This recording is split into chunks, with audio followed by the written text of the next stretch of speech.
So, Newcastle were on the verge of signing Jacob Ramsey. This comes after the signing of Malik Chow, and at the time of recording this video on Wednesday, the 13th of August, Newcastle are also looking at Visser. Although I think Brentford need to get the replacement sorted to release Visser to go to Newcastle. So it's starting to become a much better window for Newcastle United. But a lot of people online have been questioning Jacob Ramsey. Is it the right kind of signing for Newcastle? Why are Newcastle signing Jacob Ramsey? So I'm going to give you my thoughts on what this Jacob Ramsey signing really tells us about Newcastle, in the sense of why do I think Newcastle are going to sign Jacob Ramsey? What do I think their plan is with Jacob Ramsey, and why it's a player that Eddie Howe likes? Jacob Ramsey is a player that I think if you'd signed him 2 summers ago, I think everyone would be really excited hyping this up. He was a bit like the way Morgan Rogers is 2 years ago. Then he had an injury, and then he's been played more as a left winger for Villa more recently. And look, Jacob Ramsey for me is better in the left 8 role than he is playing as a left winger. And under Eddie Howe in a 4-3-3, I believe he will be a left 8. So we're going to break down why Eddie Howe and Newcastle United want Jacob Ramsey. I've got some notes on the player, on his sort of stats, a little bit about him, and final verdict and stuff. So if you do like today's video, feel free to hit that like button, and you're more than welcome to subscribe if you're new. I cover all the big 6 channels over on here, all the big 6 football teams over here on ECILA Football, but because I have my own Manchester United channel, I changed Man United to Newcastle United because I've got my own channel for Man United content. So, first things first, I'm recording this on the 13th of August. I don't know if I'm going to release this right away or wait until after you've had the Here We Go to release this, but I assume the Here We Go is going to come in the next 24 hours anyway, so we'll see. But basically, Newcastle want Jacob Ramsey. The main reason, I think, is if you look at Elanga, it's a good signing, but he's a very transitional-based player. You look at Gordon, thrives in transition. You look at Visser, thrives in transition. Isak, if he stays, is just a very, very good player that can do anything, but very good in transition. Newcastle arguably are the best team in the world at setting up in terms of counter-attacking, transition, and being lethal. We know what their front three can do. We know how good Bruno Guimaraes is. We know how good Tonali is. But where Newcastle might face issues next season is breaking down low blocks.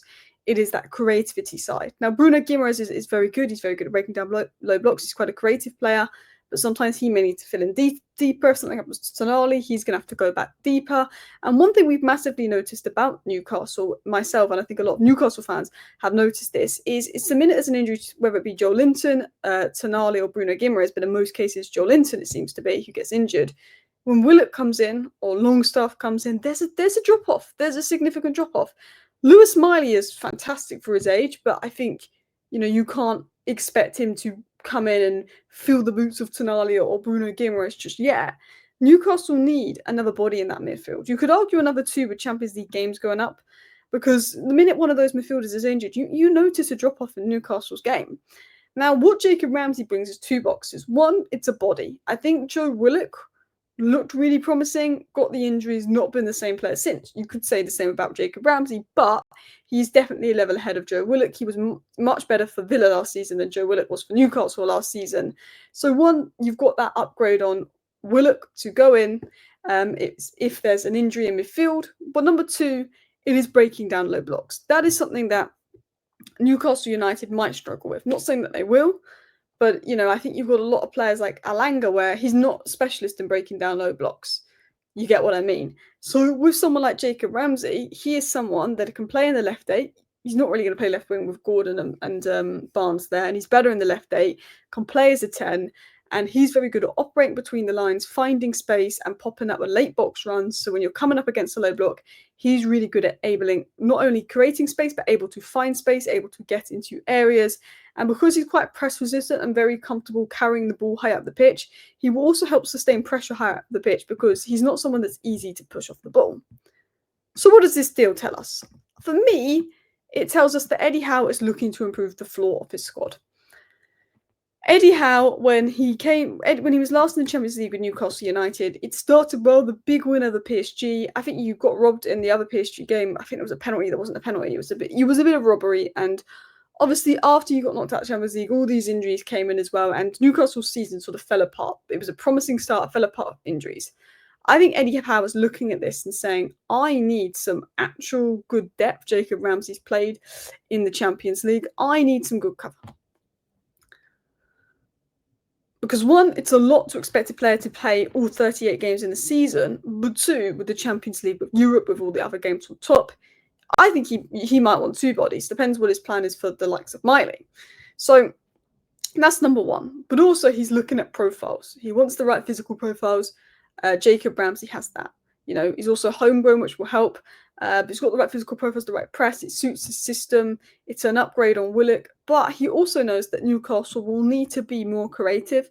Teams know how good they are going forward, and they will sit deeper against Newcastle this season.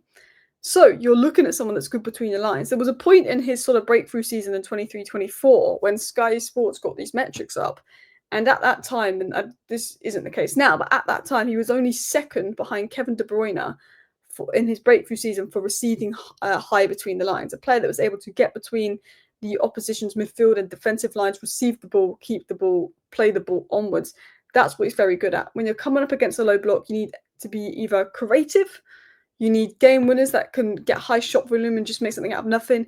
And you need people that can get between the lines and have movement that will open up space or get between the lines and is technical, can do the quick passes, quick progressive passes, because the best way to break down the low block is quick movement, aka chaos. And Jacob Murphy can cause chaos. And that is the best way to break down the low block. He can cause chaos in and around the box. He's good in those tight zones. He's good at taking the ball in the half turn.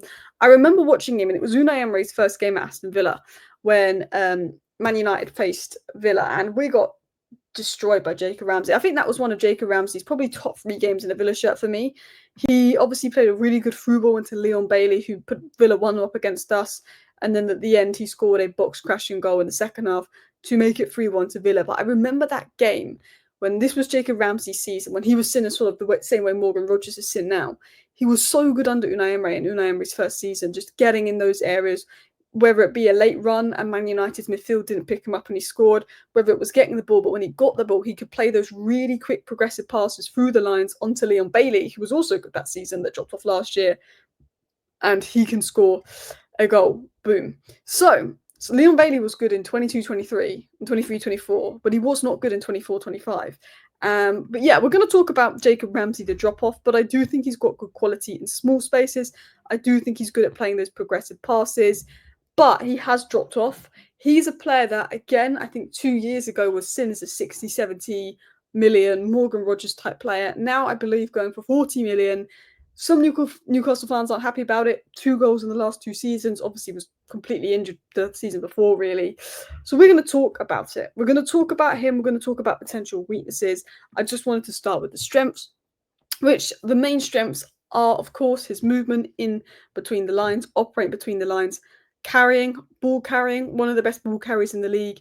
That's why he can sometimes play out wide, carrying the ball, very progressive. That's another one of his main qualities. Good mindset when he gets the ball, looking to break lines, carry forward, dribble forward. Is good at carrying in those central zones, can take the ball under pressure, combine well with forwards to create overloads. Those are his strengths. But there is some areas of concern. We also will talk about his 22-23 season because he had some big contributions. Its injury record. He missed a lot of the 23-24 season through injury. These are his injuries via transfer marked. Obviously, last season he didn't miss loads of games through injury. It's just the hamstring had a few issues there. But obviously the season before, he'd missed most of the season for an injury.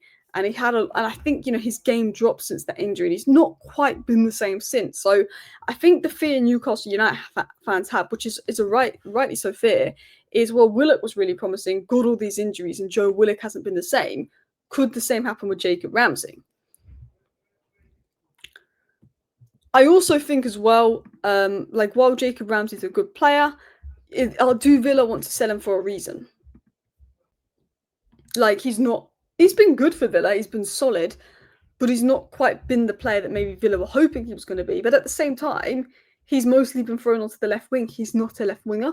He is the left 8. That's where his best football came. That's where his best moments came, in that left 8 role. So what you've got in Jacob Ramsey is someone that is very good when it comes to work rate, is a high work rate player, progressive parrier, that operates best in that left 8 role.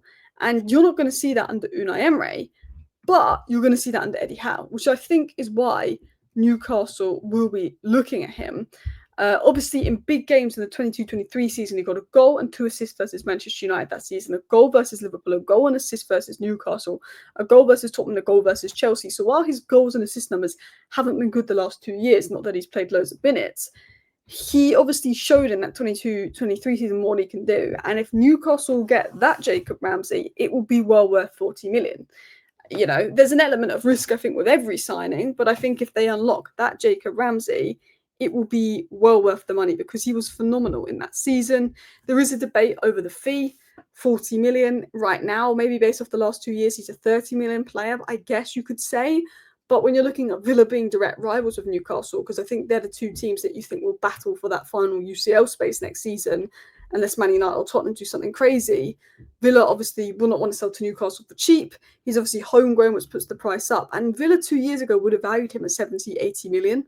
You know, it's one of those situations. But the thing is, if he goes to Newcastle and he finds his form of 2 years ago, he's easily worth the £40 million. And I think in this market right now, Harvey Elliott is talks of him being 40 to 50 million. Cole Palmer himself had scored 1 goal for Manchester City and never scored a Premier League goal before he went to Chelsea, and he went for 40 million. People thought that was a lot at the time. You know, I'm not comparing Jacob Ramsey to Cole Palmer, but there's a player there to be unlocked, and they're paying for potential. You know, 30 million is maybe what he's been the last 2 seasons, but I think 40 million is fair. Like, some say it's an overpay, some say 40 million for a player with 2 goals, blah, blah, blah. But I think you're not just paying for potential, but he was a good player for Villa last year. You know, he played in a lot of their games. Yes, there was injury concerns, but he still played 47 games, starting 25 last year. Unai Emery started him in a lot of the big games. Even when Rashford came in, he moved Rashford to striker to play Jacob Ramsey left wing sometimes, which made no sense to me. So how do I think he could change Newcastle's attack? So Newcastle excel in transition, but maybe lack variety against low blocks. As I said, his movement, his ability to sustain pressure in the final third, being press resistant and late box runs can help break down low blocks, create chaos, which is what you need to break down low blocks. I think Elanga, Chow, Visser, and Ramsey are 4 signings that improve Newcastle's depth and improve their floor. I think if Isak goes, you will want to bring in another striker on top of Visser. Maybe you want to look at goalkeeper that's better at playing out from the back. Maybe you want to look at a little bit more depth, either another midfielder or either going in at fullback, because I think Lewis Hall, Livramento, and Trippier are great. But if there's, you know, maybe you want another option of cover in case there's an injury. But I do think Newcastle are in a better position than people say. Like, it's not been the best window, rejected, this whole Isak saga going on.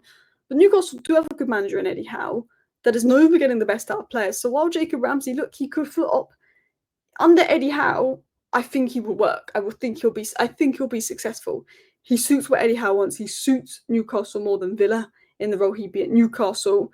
And it's one of those, best case Newcastle get somebody that was viewed as one of the highest rated talents in English football. Best case, he reaches out at Newcastle. Worst case, it's not meant to be, but it's a good depth option. It was a really good depth option for Villa in the Champions League last season and will be for Newcastle. It will help Newcastle solve issues. I think he will work out. He's homegrown. He's proven in big games. I think it's a good addition for Newcastle. Let me know your thoughts down below. Thank you for watching. Bye.